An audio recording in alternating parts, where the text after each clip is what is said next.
guys, Keith Angle for TGI Sports Talk with your Week 5 New England Patriot recap, and a great week it was, guys.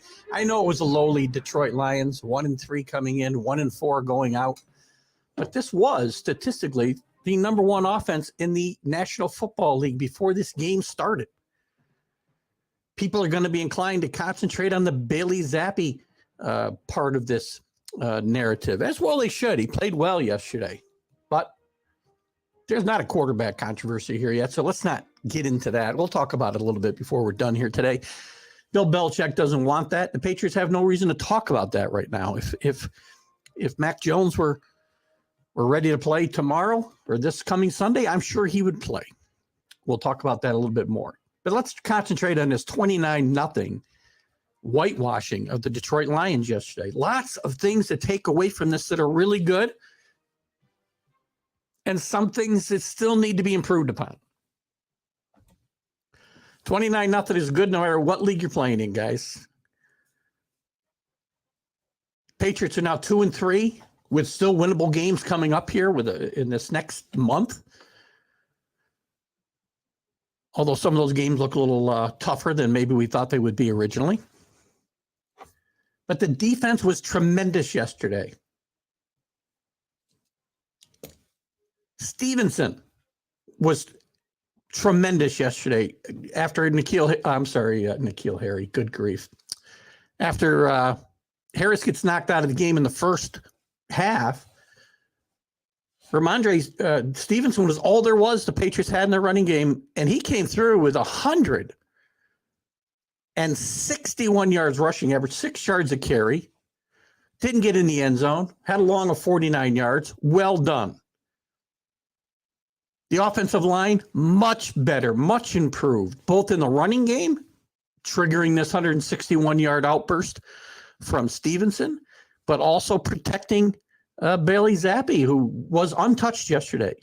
No sacks, no quarterback hits, none.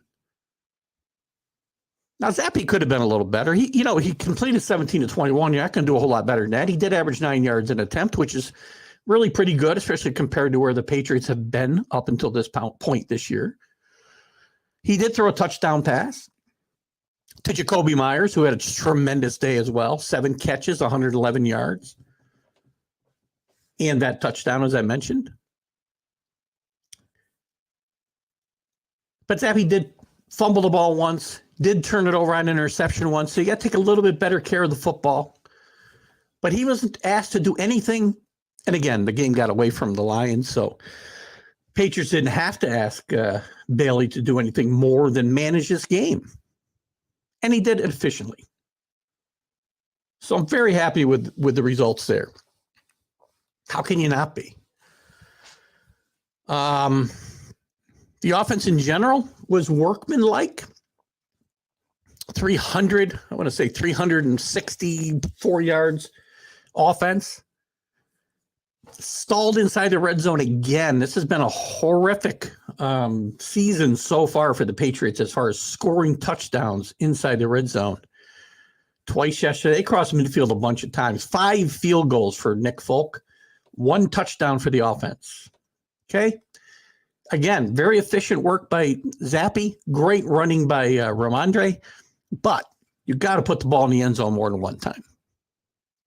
The other touchdown came on the defensive side of the football with a great strip sack by Matthew Judon and a run back for a touchdown by Kyle Duggar, who I just love this guy. He's such a, he's a what we used to call these guys, carry your lunch to work kind of guy. He is. I love watching this kid play. They missed him when he was hurt too, earlier this season. So the Patriots, again, lots of good things on offense, but still there's some things to clean up. Isaiah Wynn, maybe it's time for Marcus Cannon to play more. Isaiah Wynn had a bit of a tough day again yesterday, but not as tough as the week before, but a bit of a tough day. But other than that, the line played very well, as I said, protecting Zappi, getting more in tune with the change in scheme here, this zone blocking scheme. They're starting to really gel as a unit. And you can see the play calling is better. It's more crisp. And maybe that's because, maybe that's partly because Bailey Zappe's in there and they're trying to dumb it down a little bit for him. And also, he's not learning a new system necessarily, a new professional system anyway. He's a rookie. And Mac Jones was and is. So Bailey Zappe, again, this will be the story that people want to talk about, as they should. But the defense was tremendous. Played really well on fourth down. I can't remember how many fourth down stops they had. I think I can find it here. Hold on one second. No, I guess I can't. Damn it. Fourth down efficiency. 0 for 6 for the Lions. That's tremendous play calling, tremendous preparation. This team, again, this is the Lions, and some of their offensive prowess was probably had more to do with who they'd been playing as anything else. They're only 1-3 coming in here, but they'd scored 140 points. Best offense of the National Football League. Their defense was just as bad, though. Patriots didn't necessarily capitalize on that bad defense. The defense set up the offense most of the day. They did stop what was a very potent Lions running game, held them yesterday to 3.7 yards a rush. I believe they were averaging at least 2 yards a carry, more than that coming into this game. So well done.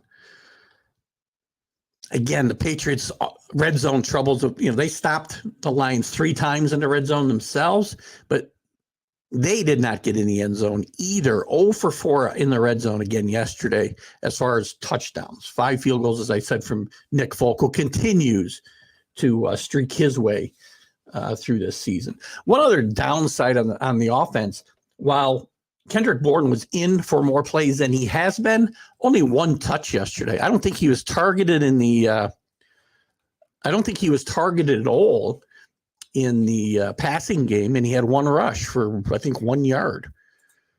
You got to get Kendrick Bourne more involved. I take that back. He did have 1 receiving yard as well, 1 reception, 1 target, 1 rush. So 2 touches yesterday for Kendrick Bourne. Got to get him more involved. Nelson Aguilar was a no-show on offense. A good sign, Hunter Henry was cited yesterday. 4 catches for 54 yards. So 5 targets in total for him with Jonnu Smith out with an injury. So that's good news as well, as they need to get the tight ends involved here more. This has not been a place where the Patriots have excelled this year at all. Some other good news on the offense. Tyquan Thornton activated before this game. Their top wide receiver pick out of Baylor. He got 2 targets yesterday, 3 targets yesterday, 2 catches, 2 consecutive plays. So again, just getting his feet wet. So a good sign there. What else on the offense? We'll find out about the Damian Harris injury and find out how serious that is. Listen, I've said for a while that Ramondre Stevenson was going to be the workhorse in this backfield by midseason, and we're heading towards that. He's been playing better and better pretty much every week. I'd like to see him more involved in the pass game. Only 2 catches yesterday for 14 yards, but that may come as well. And I think you'll see a continued improvement out of him. So great job on all fronts of the offense in my mind. Now, he'll talk a little more about Zappe. On defense, look, the team was really good. I've talked, at length already about how they stopped them 6 times on 4th down. They did not allow a point, obviously. They sacked Goff, I believe, twice yesterday for 18 total yards. They hit him another 4 times, held him to a 62 passer rating and only 229 yards passing with an interception. No touchdowns, obviously. This number 1 rushing attack was held in check. And some of the standouts, obviously, on defense were, again, Matthew Judon all over the place, doing a great job, as was Kyle Duggar, who I love. Adrian Phillips with another nice game. who had the interception yesterday? Juden, I said, was awesome. Tavaye, again, another nice game for him as well. So there's some names that are starting you're starting to hear week in and week out consistently on this defense. And you heard it again yesterday. It was Jonathan Jones, I think, was it Jonathan Jones that had the interception? I believe it was. He's really growing into that corner role as well. So he's doing very well. Of all the Joneses, I'd say he's doing the best. But Jack Jones is also playing well. So again, a total team effort on this defensive side of the football. Got to be very happy with the coaching in this game. Matt Patricia, I think, is growing into this offensive coordinator role. I told you all along it would be a rough September, and it was. But it's been getting better every week. Last week in Green Bay, I thought it was excellent to play calling, pretty much, except maybe near the end where they asked Sappy to do a little too much. Yesterday, there was no need to, and I thought Matt Patricia had a good handle on this game from the outset, and the game kind of got out of, spun out of the Lions' control in the second quarter with that strip sack and touchdown. I believe made it 13-0 at that point, after the Patriots had stalled a couple of times on drives and Nick Folk had kicked field goals. So again, great job out of this offense all the way around. And the defense. The team is playing well. The special teams are playing well. What are some other takeaways from yesterday? Let me see what I can, had a couple notes here. Let me take a quick look. A couple of big plays. We talked about the Jack Jones interception in the first quarter, which kind of turned this game, this game started spinning out of control for the Lions early, and they just could not right the ship. And this was a big play to get it done. Then Ramonde had a big run after that, and unfortunately, it ended in a field goal. But again, good job out of the defense. Again, the Patriots are now 2-3. That's an important thing to take away from this game as well. I wanted to get out of September 2-2. We didn't quite make that, but this is a team, we'll look at the schedule in a second, 2-3 with a chance to make some hay this next month. I'll tell you right now, we'll look into it real quickly in a second. What were some other key points that I had here I wanted to chat about? I think, we talked about Ramonde Stevenson, 161 yards rushing. What a great, this kid is like, when I saw him last year in training camp, he looked like a fast Robert Newhouse. If you remember Robert Newhouse, I'm probably aging myself, with the Cowboys in the 70s.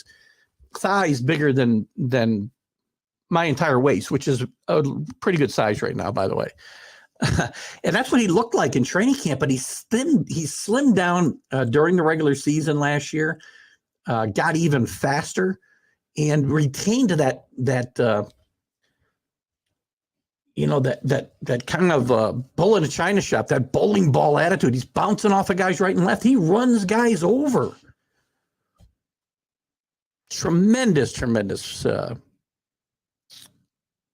play. Good pass rush for the Patriots. Again, kept pressure on Jared Goff, which led to some good defensive fumble recovery, interceptions, and kept Goff off, just off kilter all day long. A run defense, tremendous. This was a classic Patriot bend but don't break defense. It's fitting they were wearing the Pat Patriot throwbacks yesterday, because this was the way they played defense in the 80s. When they went to a Super Bowl, they got steamrolled by the Bears, but they were a bend but don't break defense pretty much through that era. And they've been that way even in their championship years. Always seemed to give up a lot of yards, but not a lot of points. And on this day, I felt they did pretty well on both accounts. So good job. Let's look ahead a little bit, shall we? What the Patriots have coming up. This is going to be, as I said, this is going to be a telltale month for the Patriots. Here's what's coming up. So we're 2-3. We're going to be at Cleveland next week. That's a winnable game. Cleveland is not playing well. We get to see old friend Jacoby Brissett lead their offense. After a tough loss yesterday to the Chargers, even though Chargers coach tried very hard to give this game away late. Then you got the Bears coming in, who have played, they've been pesky. They've been staying in games. They're 2-3, I believe, after a loss to the Vikings yesterday, but they should be able to beat that team. Then they're at the Jets, who looked really good yesterday against a depleted Miami Dolphins team, running up 40 points in this game yesterday. Could be an interesting matchup of two teams on the 30th of this month in the Meadowlands. Then you got the Colts, who looked atrocious against the Broncos this past week. And then you get the Jets again. So there's 5 games there. 1, 2, 3, 4, 5. 5 games coming up in the next 5 weeks that the Patriots should be favored. They may be favored in every one of these games. So if they were to win them all, which is a tall task, I understand. But if they should win them all, you're 7-3, sitting pretty. Probably not going to happen. But 4 out of 5, even 3-2, gets you to 500 after 10 games. Then anything can happen. The second half of the season does bring some tougher games, as we'll be at the Vikings to match up with the Bills, obviously. The Bengals coming into Foxborough, at the Raiders and Josh McDaniel, at the Cardinals. So it's important. This next 4 or 5 games, I think it's important to go 4-1. 5-0 would be awesome. 4-1 would be even better. But I think the Patriots now are really starting to understand this offense. The coaches too are starting to understand this offense and what plays are needed to be called when, how to put guys in the best positions to succeed. One place we're short there is getting Kendrick Bourne the ball more. Had a couple of bad penalties yesterday to Kendrick Bourne and a little bit of a heated moment on the sideline with Belichick. But Belichick spoke glowingly of Kendrick Bourne after this game. He loves the kid. He loves his competitiveness. He wants the football. And I think the Patriots' offense is better when they find ways to get the ball to Kendrick Bourne, which hasn't happened on any kind of consistent basis yet this year. Now, he is in the game for more plays, as I said. Played his most snaps of the year just yesterday. So I would expect more of the same as we go forward. One last thing I want to chat about is the quarterback situation. Look, Bailey Zappi probably has supplanted Brian Hoyer as the backup quarterback. Is there a quarterback controversy here? The fans and the press will want to talk about one. Bill Belichick doesn't want to talk about that. As he said yesterday, we don't have that decision to make now, so why get into it? We don't know. He can get into all kinds of hypotheticals, right? Patriots go 5, who knows how long Mac Jones will be out for, number one.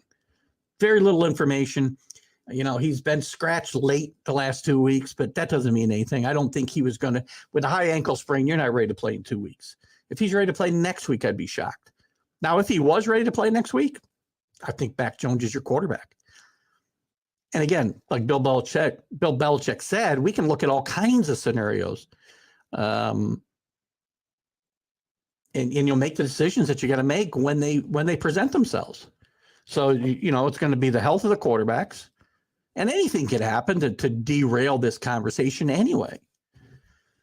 Mac Jones' health, first and foremost, he's got to be 100% now to come back. And that's a tough injury to come back from. Bailey Zappi's only played 1 complete game in the NFL, guys. Let's not put him in the Hall of Fame. I like the kid. I like his moxie. He doesn't get rattled. And he's got some talent. But let's not count Mac Jones out here because of 1 game. This isn't Tom Brady and Drew Bledsoe in 2001. Don't draw the comparisons there. Now, if Mac Jones is out for another month and this team does run off 4 or 5 wins in a row, or 5 out of 6, something crazy like that, then maybe there's a discussion to be had at that point. And Bailey Zappi's playing well, then maybe there's discussion to be had at that point, but we're not there yet. Mac Jones is the quarterback of this team. If I'm Bill Belichick, that's the message I'm sending. He's the quarterback of this team until he isn't. Now, has he earned the right to not lose his job via injury. I've never been a big fan of that anyway. If somebody's playing better, then I would play them. But again, all things being equal, if Mac Jones was 100% healthy this coming week, I think Mac Jones would be the quarterback and should be the quarterback. So we'll cross those bridges when we come to them. I think we should count ourselves fortunate that we seem to have found a competent backup quarterback and maybe even competition for Mac Jones at some point in time. But let's not get out in front of this. Let's remember something. There couldn't have been a better place for Bailey Zappi to make his NFL debut as a starter than the Detroit Lions, because their defense is not good. Their defense is soft. Their defense lost like almost all their defensive backs yesterday. So again, great day for the Patriots. Great day for Bailey Zappi. Good things on their way potentially in Foxborough. Still some things to clean up. Time to start putting that ball in the end zone when you're driving. Not continue to kick field goals. Love it that Nick Folk keeps running that record inside the 50, up over 60 games or 60 in a row. But let's start scoring some touchdowns and taking the pressure off this defense, who's playing very, very good football right now. Anyway, next week we're on to Cleveland. We'll talk to you after that game. Keith Engel for TGI Sports Talk with your Patriot Wrap-Up. Hope you have a great day. See you later. Bye-bye.